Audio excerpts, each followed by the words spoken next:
Team Rhodes Scholars will take on Harlem Heat 2000.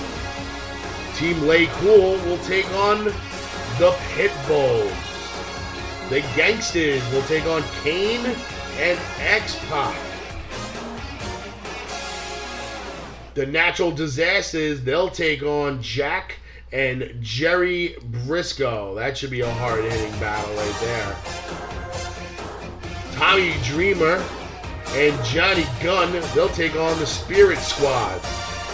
Too Cool will take on Bobby Roode and Austin Aries. The American Dreams take on the Conquistadors. The Radicals will battle it out with Edge and Christian. We the People take on 3 Minute Warning. Beer Money Inc. take on Tommy Dreamer and Raven. Money Inc. will take on Coco Beware and the Red Rooster. Shawn Michaels and Diesel will battle it out with Ricky Steamboat and George the Animal Steel. Rhythm and Blues will take on Legion of Doom's Road Warriors. John Cena and every partner he's ever had will take on Spike Dudley and Balls Mahoney. Justin Credible and Lance Storm will take on the 3-Man Band. Ric Flair and Rowdy Roddy Piper, they'll take on New Day. The Brothers of Destruction will take on Cactus Jack and Chainsaw Charlie. That right there should be a very, very sick match between those combatants. Without a shadow of a doubt, I think there will be some love. Mr. Fuji and Mr. Saito take on Diamond Dallas Page and Canyon. The Von Erichs take on the New Age Outlaws.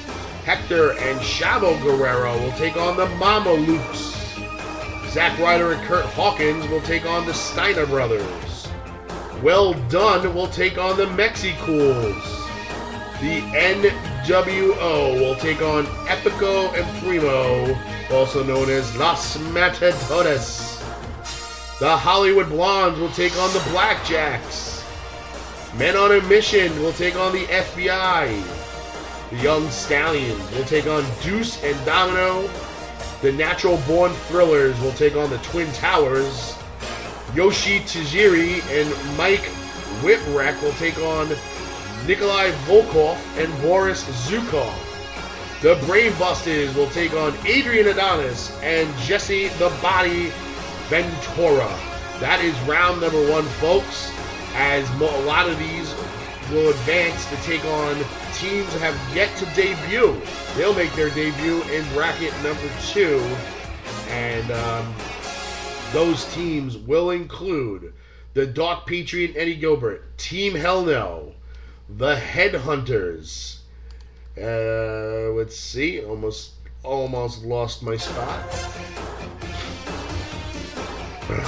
Kenzo Suzuki and Renee Dupree, the Colossal Connection, the Dicks, Midnight Express, the Bromans, NWO Wolfpack, Jay Lethal and Consequence, the Dalton Boys, the Smoking Guns, the Masters of the Universe, Johnny Hot Body and Tony Stetson, the World's Greatest Tag Team, and Faces of Fear, the Rock and Sock Connection, Dick the Bruiser and Crush, the Dingo Warrior and Sting, Powers of Pain, the Hot Throbs, the Shield, Chavo Guerrero and Hernandez, Public Enemy, Axe and Smash of Demolition, the Usos, the Beverly Brothers, the New Heart Foundation, the Moondogs, Professor Tanaka and Mr. Fuji, the Wyatt Family,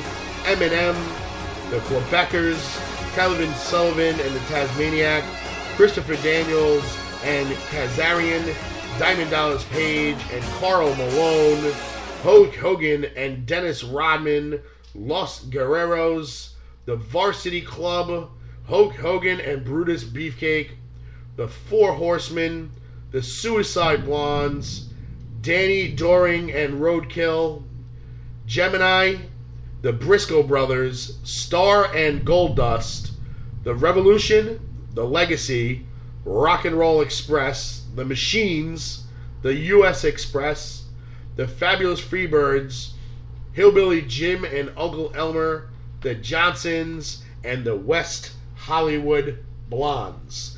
That is the remainder of your bracket. That is a large bracket. We'll be joined momentarily by Nick DeBeard, if he's still giving us a call in. It's a little bit after the 6 o'clock hour, as Thunder has absolutely made its way across the Jersey Shore here. It is making itself known that it is here. It is loud, and got some lights flashing, so I'm going to be very, very grateful to say that we still have power. We're still broadcasting live on top of the Damage 365 radio network, high above Keyport, New Jersey, and we will be broadcasting all night. No, I'm just kidding, not all night. We'll be broadcasting for a little bit longer as we get ready for WWE's The Elimination Chamber pay-per-view, and that should be a great thing to get ready for. Right now, we're going to take our last commercial break, and when we come back, hopefully we'll be joined by Nick, but if not, we'll go into our Elimination Chamber picks and close out our show, and all that fun stuff as we ring in 6 o'clock on Sunday. I don't know if you can hear the bells in the background, but Keyport plays some bells at 6 o'clock. It's pretty cool. Small town, USA. Gotta love it. But sit back, relax. We'll be back in a couple of minutes. The following announcement has been paid for by the New World Order. Hello, this is the intrepid traveler, Paul London. Good journey, y'all. When you're ready to whip your rock out, do it with Coach Kev at Damage 365 Radio. You think you know me?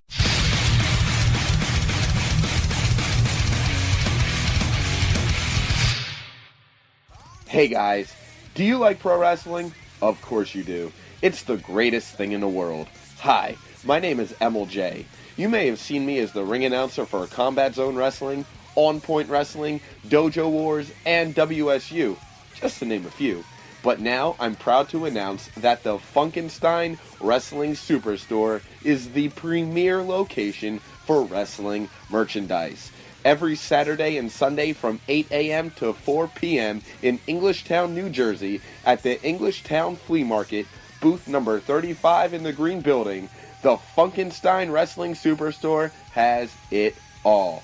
Everything from DVDs and figures from around the world to t-shirts and lucha masks in both kids and adult sizes, and much more, even tickets to upcoming events.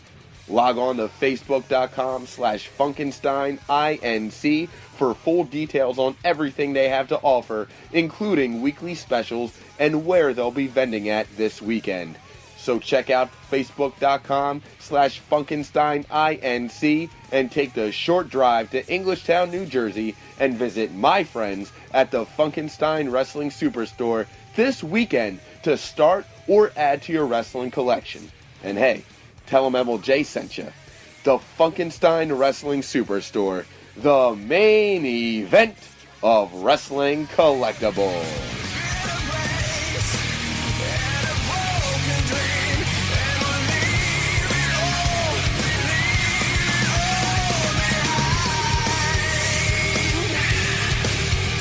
Zybyscko's Pizza and Pasta. Over a decade of excellent dining experience. Dine in, take out, or free delivery. We feature over 25 different types of pizza pies, and also will create anything you want. Our sauces are made fresh daily and use only the freshest ingredients. We also have good old-fashioned style entrees, cooked like your mom used to make. From wraps, calzones, rolls, and pasta specials galore to calamari and soups, all in a cozy atmosphere. Call today or stop on in. Hello, ladies. The Big Valboski here, and you're listening to Damage 365 Radio. The following announcement has been paid for by the New World Order.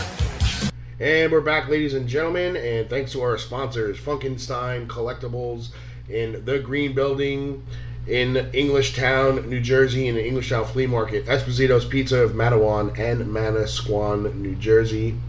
We also like to give a big shout out to the one who hosted yesterday's signing with MZ Promotions and Larry Zybyscko. George's Cards and Collectibles. We want to give him a big shout out. Visit them on Facebook, facebook.com/George's Collectibles, one word. That's George's Collectibles. And you can visit them at the Oxford Valley Mall in Pennsylvania. That's the one, Pennsylvania closest towards the Philly area. Very nice store, very nice people, some great stories. They do some wrestling representing when they go to conventions and things like that, so it was nice to meet them and check out their store. They got really cool stuff, a lot of figures, a lot of from all sports, not just wrestling. But it's very rare to see a sports store in a mall that has such a large collection of wrestling collectibles. So it's pretty cool to see that. So again, check it out, George's Cards and Collectibles in the Oxford Valley Mall. Thanks to them for hosting. Let's get into the Elimination Chamber matches. We'll see Neville take on Bo Dallas, two former NXT guys taking on each other. To be honest with you, I could care less about this match. I think the whole Bo Dallas gimmick is ridiculous, and it might have been funny at the beginning, but I personally think they're wasting this kid. I think they should be teaming him up or using him sort of like Bray Wyatt, even though he is his brother. And I'm not a fan of the gimmick, but. Not a fan of Neville either. I know I'm going to hear some of that, but I'm not a big fan of Neville. We've seen this before, the high-flying guys. We've seen them. They don't last because they get hurt, but he is built a little bit different than some of those other guys like Rey Mysterio and Sin Cara. He's a little bit more solid, so maybe he'll find a little more of a ground game. I'm hoping, but I'm going to go with Neville on this one. Moving on to Paige. Paige, Naomi, and Nikki Bella for the championship. Many people are saying this is Naomi's chance. This is her time to become champ. A lot of people are saying the Bellas are going to be leaving soon when their contracts are up. Is it too early for Paige to be a 3-time champion? I personally think she should be the champion. I think the whole Total Divas show is ruining her career. I said that since the day she started it. My heart says Naomi, but my brain says... my heart says Paige, but my brain says Naomi. So I'm going to pick Naomi to be victorious and the new Divas champion, which doesn't mean squat because they barely wrestle, so it's, But good luck to all three ladies in that match. Let's see. Kevin Owens taking on John Cena in the cage. Champion versus champion. NXT champion versus WWE United States champion. Kevin Owens, as advertised yesterday, signed a official WWE main roster contract, so he's going to have to lose that NXT title somehow, some way. So is it a loss to John Cena that costs him the title, or John Cena just hands the belt back to NXT? Or, does he defeat Cena and take the U.S. title? I personally think that this match is going to end some kind of controversy. It doesn't mean Cena's going to win. It's going to end in some kind of double count-out, disqualification. Maybe Cena gets caught doing a low blow. Something that will cost him the match, where Owens can say he didn't defeat him like a man, and he'll set up another match at another time. But I don't think John Cena is going to lose the United States Championship, and I don't know why they're advertising a champion versus champion, because he's going to have to surrender the NXT Championship anyway, as did Paige when she signed a big main roster contract. So I don't get it. The Intercontinental Championship match sees